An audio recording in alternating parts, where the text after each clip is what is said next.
そういえばそうちゃんさ、もうすぐ空手の試合だね。試合の練習頑張ってるもんね。で、今度の試合はさ、どんな技を出すの？前切りと後ろ切りと上段回し切りっていう技を使う。へえ、ちょっとママに見せてくれない？わかった。ママ、今から技見せるから見ててよ。わかった。最初は前切り。おー。次は後ろ切り。最後回し切り。おー。ねえ、そうすけの必殺技は何？宗家の必殺技は後ろ切りかな。じゃあ技をさ、試合でたくさん出してね。優勝するよ。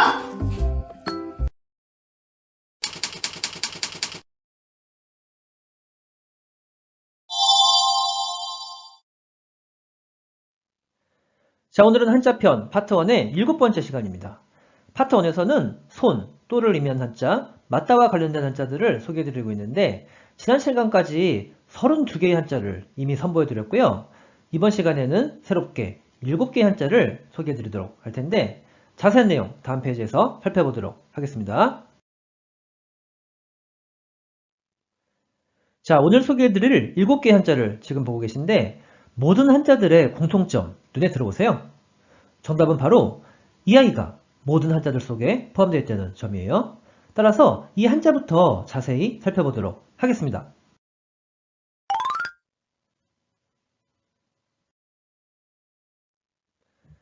먼저 한자의 생김새를 보면 손을 의미하는 한자인 손우와 열십이 더해져 있네요.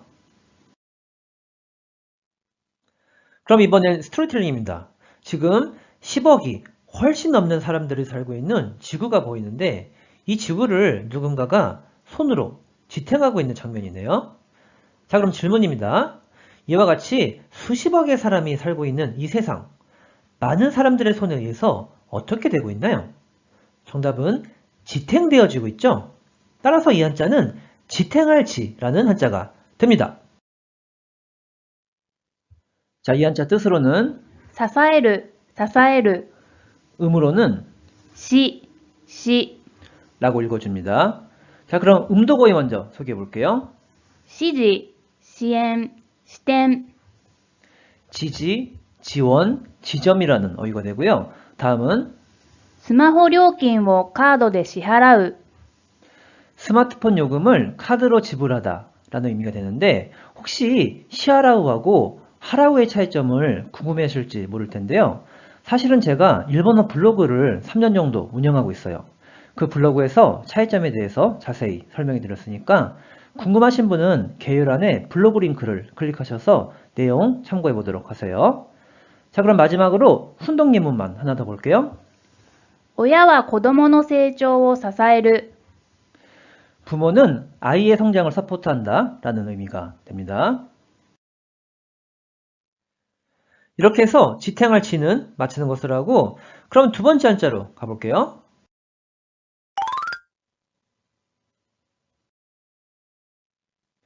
먼저 한자의 생김새를 보면 방금 전에 소개해드린 지탱할 치에 나무목이 더해져 있어요.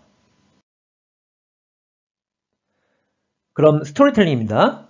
지금 나무 한 그루가 보이는데 이 나무가 나무 위로 자란 나뭇가지들을 지탱하고 있는 장면이에요.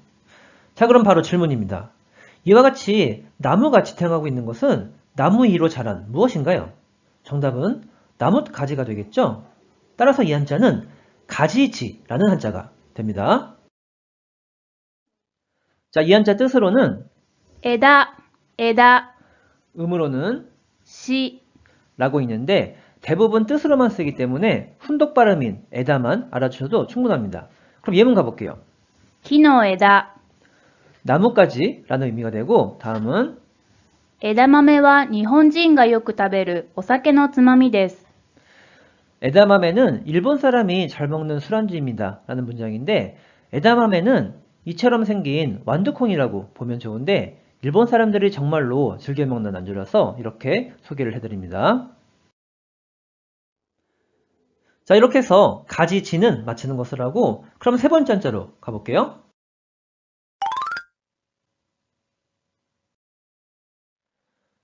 자, 먼저 한자의 생김새를 보면 지탱할 지에 6달월이라는 한자가 더해져 있어요. 엥? 달월 아닌가요? 라고 생각하는 분 반드시 계실 텐데 사실 이 한자는 단독으로 쓰이면 이런 모양이 되는데 이건 고기육 혹은 육체육이라는 한자로서 사람의 몸, 즉 신체와 관련된 한자가 됩니다. 자, 그럼 스토리텔링입니다. 지금 사람의 몸이 보이는데 그 몸이 두 팔과 두 다리를 지탱하고 있는 장면이에요. 근데 여러분, 사람의 두 팔과 두 다리를 딱 두 글자로 줄여서 사지라고 하죠. 저희는 사지는 멀쩡한데 어쩌고 저쩌고 라는 말 들어본 적 있으실 거예요. 자, 그럼 질문입니다. 이와 같이 우리의 몸이 지탱하고 있는 것은 무엇인가요? 정답은 두 팔과 두 다리, 즉 사지가 되죠. 따라서 이 한자는 사지지라는 한자가 됩니다.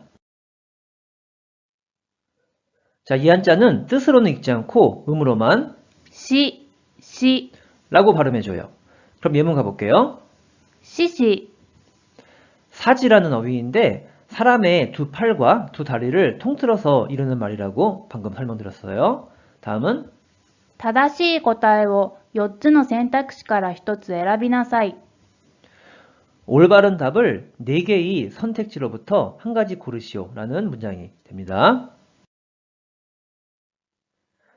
자, 이렇게 해서 사지지는 맞히는 것을 하고 그럼 네 번째 한자로 가볼게요.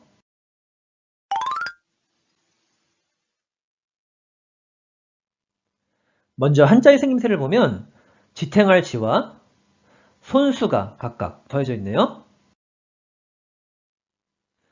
자, 그럼 스토리텔링 가볼게요. 지금 누군가가 손가락 하나만 가지고 공을 막 돌려대고 있는데 야, 이거 손재주가 좋아서 이 공이 기똥차게 지탱되고 있는 장면이에요. 자, 그럼 질문입니다. 이와 같이 손으로 공을 기똥차게 지탱하면서 부리는 것을 우리는 무엇이라고 하나요? 정답은 재주가 되겠죠? 따라서 이 한자는 재주기라는 한자가 됩니다. 자, 이 한자 뜻으로는 技、技、 음으로는 ぎ、ぎ、 로 각각 발음합니다. 그럼 음동기문부터 소개해 드릴게요. 特技は何ですか? 특기는 뭐예요? 라는 문장이 되고 다음은 彼女は演技がとてもうまい。 그녀는 연기를 진짜 잘한다 라는 예문이 됩니다. 자, 마지막으로 必殺技、 필살기라는 어휘로서 훈독으로 읽히는 예문이 됩니다. 그럼 이렇게 해서 제주기는 맞히는 것을 하고 다섯 번째 한자로 넘어가 보도록 하겠습니다.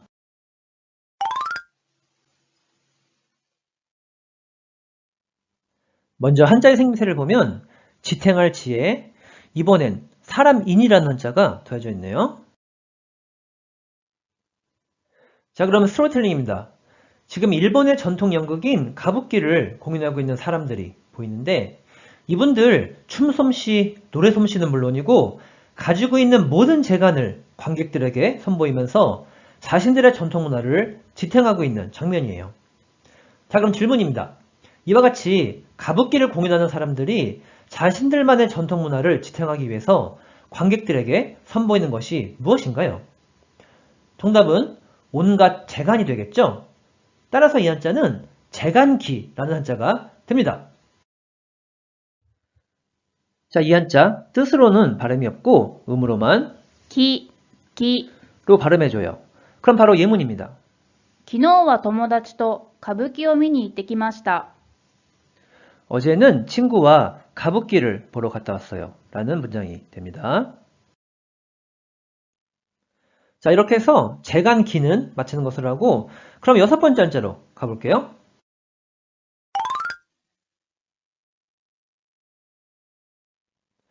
먼저 한자의 생김새를 보면 지탱할 지에 뇌산이 더해져 있는데 지탱할 지는 원래 열십과 손이나 또를 의미한 한자가 결합된 형태였었죠. 한편 열십이라는 한자는 물론 숫자 10을 나타내기도 하지만 그와 동시에 수량이 여러 개다 라는 의미도 지니고 있으니까 이 점을 함께 메모해 주시면 좋겠습니다. 자, 그럼 스토리텔링입니다. 지금 등산 코스가 보이는데 산이 하나 보이고 산 정상으로 이어지는 산길도 하나 보이고 있어요. 근데 여러분, 실제로 등산해 보시면 아시겠지만 산길은 하나만 있는 게 아니죠. 여러 갈래로 갈리고 또 갈리죠. 자, 그럼 질문입니다. 이와 같이 산에서 여러 갈래로 또 갈리는 길을 우리는 무엇이라고 하나요? 정답은 갈림길이죠. 따라서 이 한자는 갈림길기라는 한자가 됩니다. 자, 이 한자 뜻으로는 발음이 없고 음으로만 き 로 발음해줘요. 그럼 바로 예문입니다. 海外留学は自分の人生における大きな分岐点となった。 해외 유학은 자신의 인생에 있어서 커다란 분기점이 되었다라는 예문이고요. 다음은 あの会社は多岐にわたるビジネスを行っている。 저 회사는 다기에 걸쳐서 사업을 진행하고 있다라는 예문이 됩니다. 자, 이렇게 해서 갈림길기라는 한자까지 소개를 해드렸고, 그럼 오늘의 마지막 한자로 가볼게요.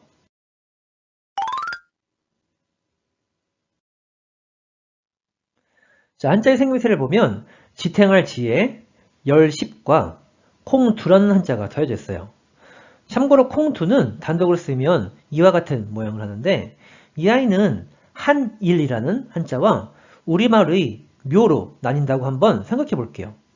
자, 그럼 질문입니다. 우리말 표현 중에서 이성에게 한눈에 반해가지고 기분이 묘해질 때 눈에 뭐가 쓰였다고 하나요? 정답은 콩깍지죠. 콩두라는 한자를 아직 모르시는 분들을 위해서 제 나름대로 한번 머리를 써봤는데 어떻게 좀 한자 암기에 도움이 되었으면 하는 바람입니다. 자, 그럼 스토리텔링입니다. 지금 농악놀이에서 사용되곤 하는 커다란 북이 보이는데 이 북이 농악에서 어떤 역할을 하나요?